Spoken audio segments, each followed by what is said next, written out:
주님께서 여러분과 함께 요한이 전한 거룩한 복음입니다. 주님 영광 받으소서. 그때 예수님께서는 유다인들에게 내 아버지께서 여태 일하고 계시니 나도 일하는 것이다 하고 말씀하셨다. 이 때문에 유다인들은 더욱 예수님을 죽이려고 하였다. 그분께서 안식일을 어기실 뿐만 아니라 하느님을 당신 아버지라고 하시면서 당신 자신을 하느님과 대등하게 만드셨기 때문이다. 예수님께서 그들에게 말씀하셨다. 내가 진실로 진실로 너희에게 말한다. 아버지께서 하시는 것을 보지 않고서 아들이 스스로 할 수 있는 것은 하나도 없다. 그분께서 하시는 것을 아들도 그대로 할 따름이다. 아버지께서는 아들을 사랑하시어 당신께서 하시는 모든 것을 아들에게 보여주신다. 그리고 앞으로 그보다 더 큰 일들을 아들에게 보여주시어 너희를 놀라게 하실 것이다. 아버지께서 죽은 이들을 일으켜 다시 살리시는 것처럼 아들도 자기가 원하는 이들을 다시 살린다. 아버지께서는 아무도 심판하지 않으시고 심판하는 일을 모두 아들에게 넘기셨다. 모든 사람이 아버지를 공경하듯이 아들도 공경하게 하시려는 것이다. 아들을 공경하지 않는 자는 아들을 보내신 아버지도 공경하지 않는다. 내가 진실로 진실로 너희에게 말한다. 내 말을 듣고 나를 보내신 분을 믿는 이는 영생을 얻고 심판을 받지 않는다. 그는 이미 죽음에서 생명으로 건너갔다. 내가 진실로 진실로 너희에게 말한다. 죽은 이들이 하느님 아들의 목소리를 듣고 또 그렇게 들은 이들이 살아날 때가 온다. 지금이 바로 그때다. 아버지께서 당신 안에 생명을 가지고 계신 것처럼 아들도 그 안에 생명을 가지게 해주셨기 때문이다. 아버지께서는 또 그가 사람의 아들이므로 심판을 하는 권한도 주셨다. 이 말에 놀라지 마라. 무덤 속에 있는 모든 사람이 그의 목소리를 듣는 때가 온다. 그들이 무덤에서 나와 선을 행한 이들은 부활하여 생명을 얻고 악을 저지른 자들은 부활하여 심판을 받을 것이다. 나는 아무것도 스스로 할 수 없다. 나는 듣는 대로 심판할 따름이다. 그래서 내 심판은 올바르다. 내가 내 뜻이 아니라 나를 보내신 분의 뜻을 추구하기 때문이다. 주님의 말씀입니다.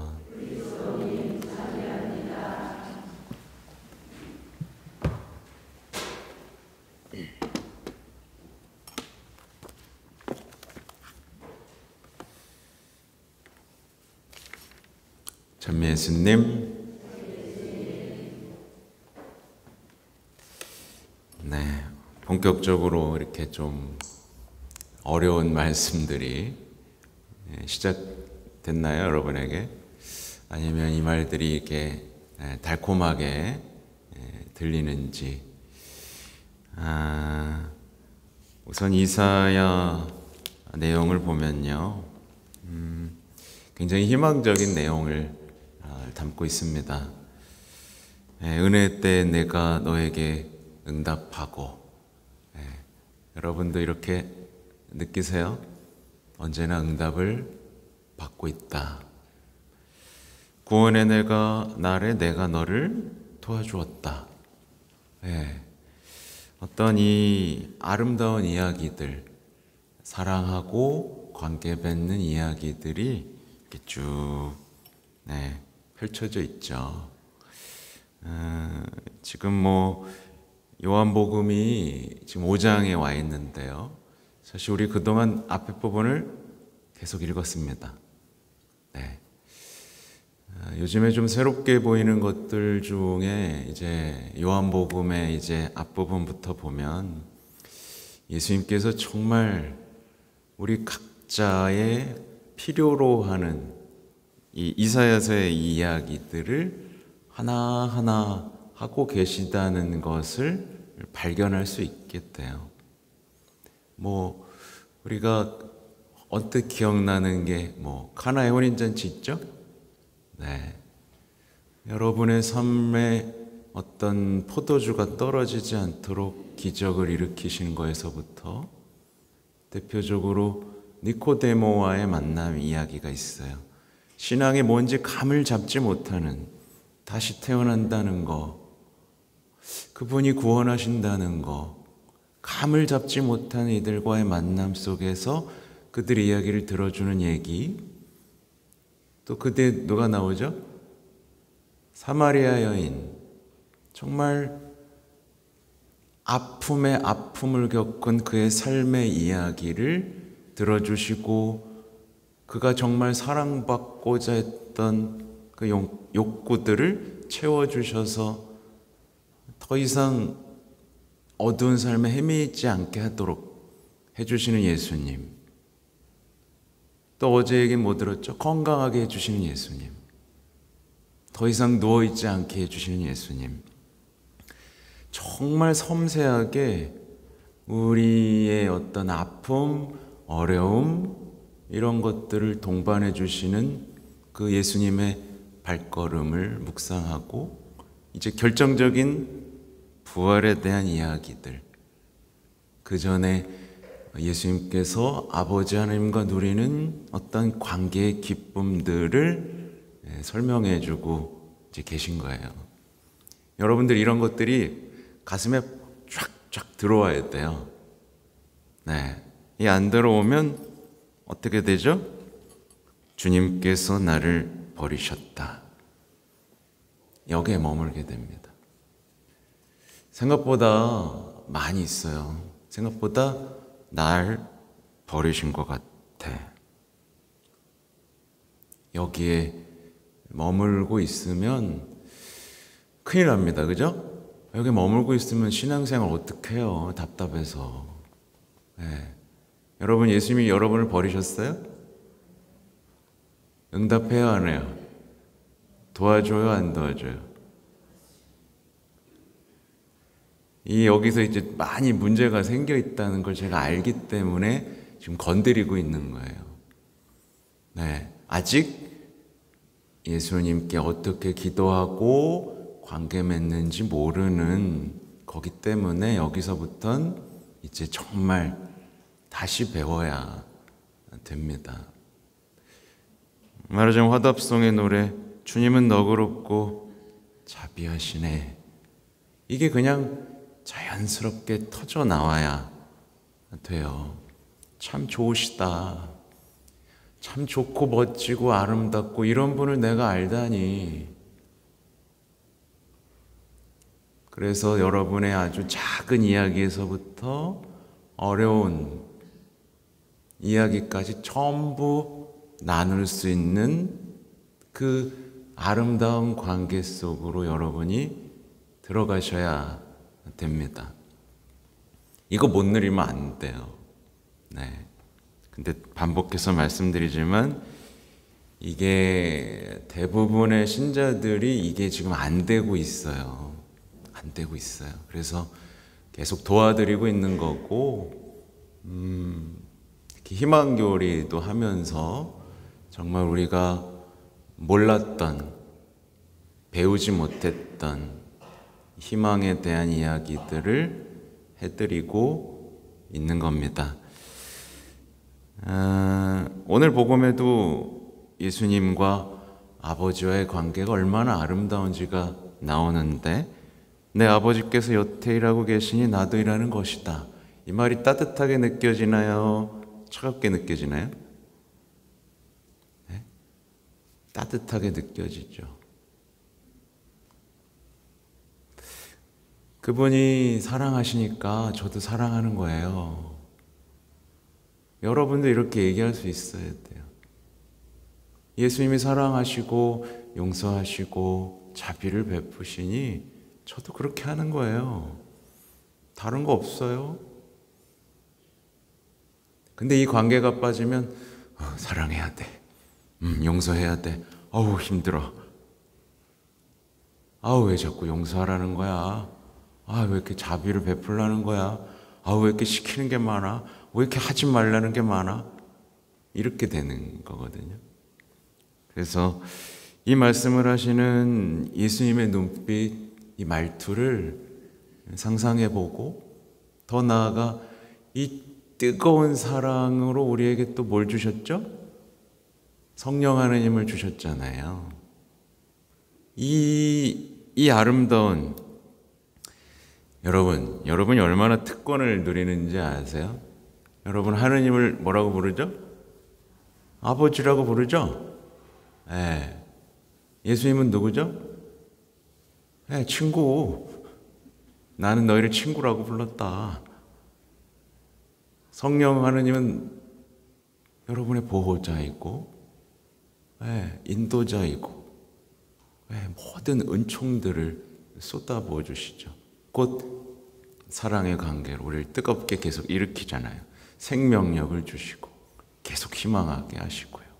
이 아름다운 관계가 쏙 빠져버리면 우리는 정말 힘들어요.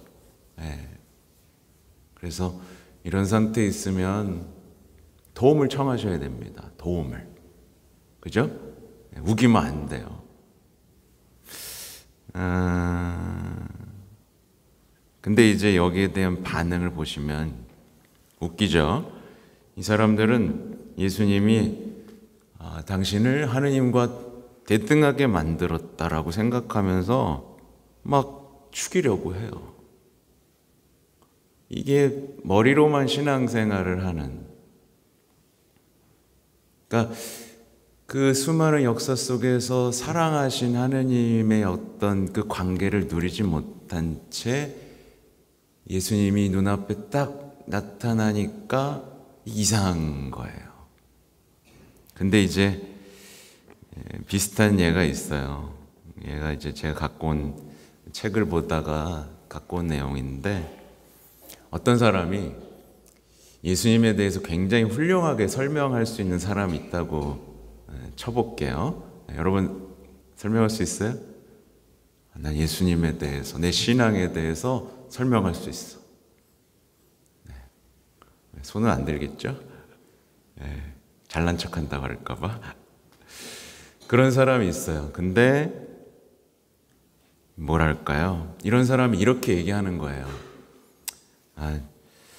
이렇게 물어보죠. 당신은 성모 신심이 있습니까? 라고 물어보면 뭐라고 대답하냐면 저는요 이미 그런 단계는 좀 지났어요. 전 이미 예수님을 알고 예수님에 대해서 충분히 알기 때문에 이젠 성모님이 필요 없어요. 괜찮아요. 라고 얘기합니다. 이런 신앙 여러분 볼 때 어때요? 가엾죠. 가엾은 이걸 뭐라 그러냐면 고아신앙이라고 합니다. 그러니까 신앙을 어떤 단계로, 성취로만 보게 되는 거예요. 그렇죠? 그러니까 참 진짜 가엾죠. 이 따스한 어머니의 돌봄을 모른 채 자신이 이만큼 성장했으니까 난 이렇게 살 거야. 뭔가 이렇게 그죠? 커가는, 계속 교만해져 가고 차갑게만 느끼는 신앙 속에 있는 거죠. 사실 어머니와의 관계를 맺지 못한 신앙, 삼일체의 관계도 맺지 못한 신앙은 쭈그러들고, 어머니와의 관계를 맺지 못한 신앙은 차가워집니다. 왜냐, 자기가 하나님의 자녀라는 느낌도 받지 못하고. 오늘 보세요. 나의 주님께서 나를 잊으셨다고 말하였지 여인이 제 젖먹이를 잊을 수 있느냐? 제 몸에서 난 아기를 가엾이 여기지 않을 수 있느냐? 이런 그 따뜻한 자녀로서의 느낌을 받지 못하고 형제자매가 되지 못해요. 그래서 우리 성모신심 단체에 소속된 사람들 손 들어보세요. 왜 안 들어? 자, 내려보세요. 이분들은 반드시 기억해야 돼요. 여러분에게는 어머니가 있죠? 모든 사람을 형제 자매로 느껴야 돼요. 그렇지 않으면 헛겁니다. 헛거. 헛신앙입니다. 가엾은 신앙이에요. 따뜻한 자녀로서의 그리고 어머니로서의 시선, 서로를 형제 자매로 느끼지 못하는 성모신심은 가짜예요. 똑같이 어떤 단계를 향해 가고 성취를 향해 가는 하나의 도구일 뿐인 거예요. 그렇게 되면 서로를 보살필 줄 몰라요. 서로를 지지하고 보살필 줄 모르고 배제하고, 그리고 그의 마음은 분노로 더럽혀지게 됩니다. 이런 경우가 많이 있어요. 아무튼 이어서 하시는 말씀은 부활에 대한 설명이에요. 그래서 가장 오늘 인상적인 게 다, 여러분 오늘 진실로만 몇 번 말씀하시는지 아세요?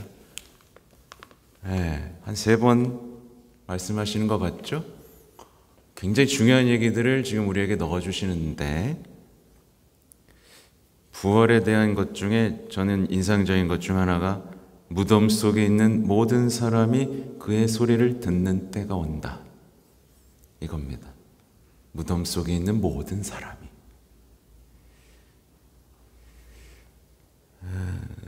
결국에는요, 사람 다 죽죠? 죽으면 끝나나요? 아니요. 부활이라는 게 있습니다. 그가 지은 죄, 그가 한 사랑, 이런 모든 것들은 하나님의 정의, 하나님의 자비 앞에 서게 되죠. 사실 신앙의 핵심이 뭐죠, 여러분?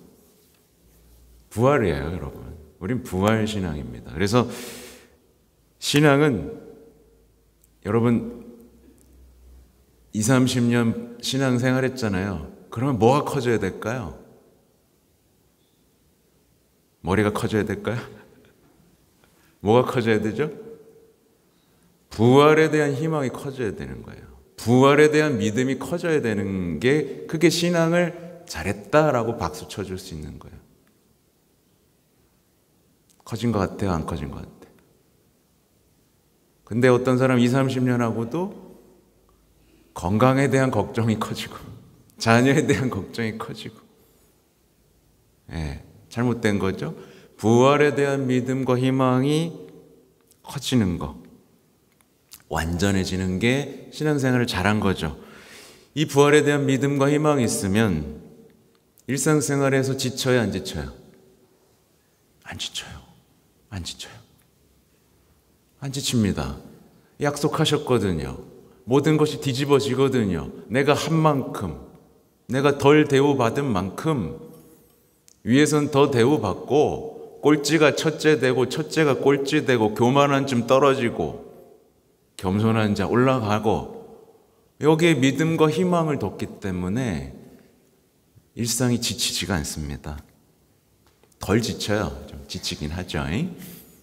그리고 덧없는 것들에서 자유로워집니다. 왜? 부활에 대해서 알고 있으니까. 그리고 자비로운 사람, 사랑하는 사람으로 변화됩니다. 이게 그 믿음이 있는 사람들의 삶에서 변화되는 것들이죠.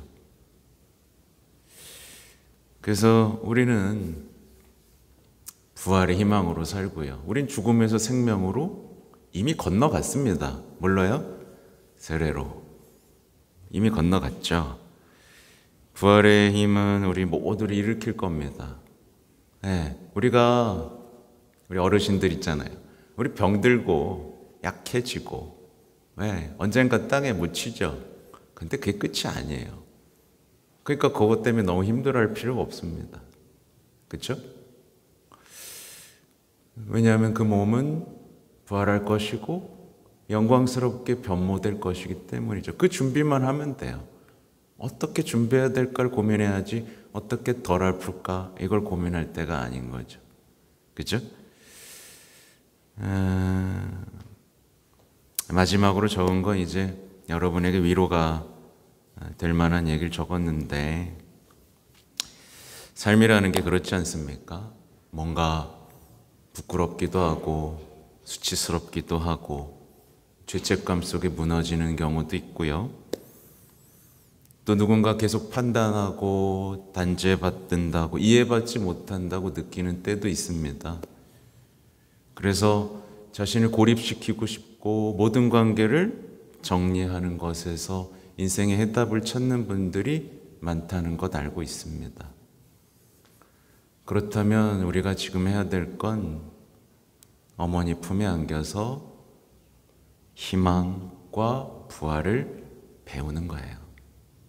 다른 데 답이 없습니다. 그래서 이 모든 것들, 요한복음을 한번 다시 읽어보세요. 그러면 예수님께서 우리에게 뭘 해주고 계신지, 아무튼 여러분 주님을 만날 그날을 준비하면서 우리의 희망을 노래하고 변모되는 그날을 준비하는 여러분이 되시길 바랍니다. 아멘.